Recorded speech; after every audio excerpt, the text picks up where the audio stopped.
Good morning, boys and girls. It is Monday, April 13th, and that's Hazel. And she just wanted to be the first one to welcome you to the start of a new week. We hope you had a great weekend.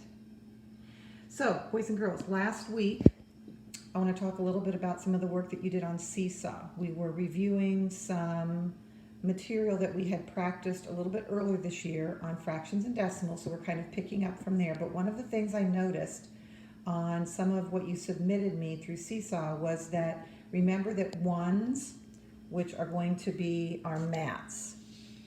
Okay, so that's the whole mats filled in. Ones represent kind of like a whole dollar. And then anything to the right of the decimal, remember we said that the word and would represent what that decimal symbol stands for. So anything to the right of that then becomes less than a whole.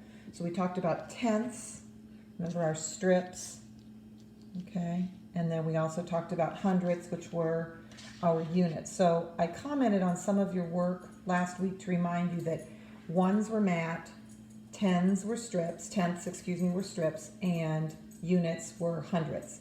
So if I look at the decimal I have in front of me now, I would have 1 and then I have 10, 11, 12, 13, 14, 15, 16. So I have 1 and 16 hundredths, right? So if I'm going to put that underneath here, 1 and 16 hundredths. Okay, another example, just to kind of review a few more of those. Let's take a look at this next card here. It says 31 hundredths, 31 hundredths. So again, I don't have any mats this time. I don't have any holes. This would be like having 31 cents. We often talked about making comparisons with decimals and money. So think about having 31 cents. So that would be the same as having 3 dimes. Okay, so 3 dimes and 1 penny. So if I turn this over, okay, here's my 3 tenths, 1, 2, 3, and then my 1 penny. So again, if I'm putting that in decimal form, okay, 3 tenths and 1 hundredth, 31 hundredths. And we're going to continue to review more of those as we go through some activities later this week. I want you to be prepared for the second video that you're going to be watching today. And I want you to take a look at what we're going to be using. This is called a fraction decimal strip. And the decimals are going to range anywhere from, again, think of this as being one whole dollar.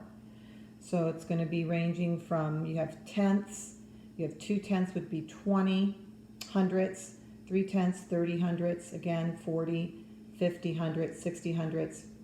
So in between each of these small markings, remember those would represent hundredths.